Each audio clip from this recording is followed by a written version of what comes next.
বাংলাদেশে নায়িকা কো সব কাছে দরজা ভাঙ্গ হইয়া বাংলাদেশে কোনো সাকিবের লগে কোনো নায়িকা এখন নাই ওই অপু কন্ড বুবলি কন্ড এটি চলে না ওই যে আরেবেন শুভ টুবে এটি লগে চলবে যদি ডেরানি থেকে রুটি খায় আমরা কাইনে দিব আর ওই শুভ না ফুব ও খাইলে মাইসে আসবো ও পাগল কোনতে আইছে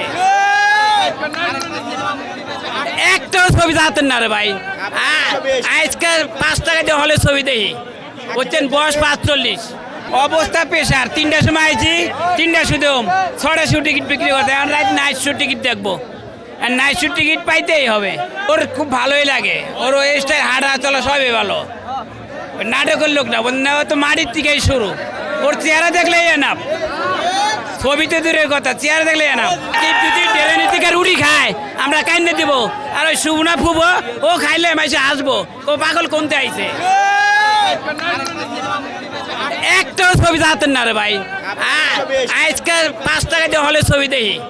বলছেন বয়স 45 সবাই সাকিব ছবি সবাই দেখে বর্তমানে যারা বলে রিস্কালারা দেখে এরাই এখন বর্তমানে সাকিব খানের ছবি দেখে কি লেগে ছবি বানাতে টাকা লাগবে ভালো ডাইরেক্টর লাগবে ঠিক আছে আর এখন যেগুলো পরিচালক আছে ও তো ইনভেস্ট নাই বানাবো কি দিয়া ভালো একটা জায়গায় যাইতে তো টাকা লাগবে এখানে 200 টাকা আর বসুন্ধরা গেলে 500 টাকা 500 টাকা তো আমার সম্ভব না আমার 200 টাকাই সম্ভব বুঝছেন ওইগুলো যে অভিনয় করে চোখের পানি আনা বর্তমানে যেগুলা ডাইরেক্টর আছে ঠিক আছে এরা যদি থাকে একটা মানুষ চালাই দিলে সব কিছু লাগবে বর্তমানে পরিচালক পারে না খালি বর্তমান দেখলাম রায়হান রাফি অনন্য মামুন আর হৃদয় খান এই 3টা লোকে বেশ বাংলাদেশের নায়িকা কো সব কাছে দরজা ভাঙ্গ হইয়া মারাই দিত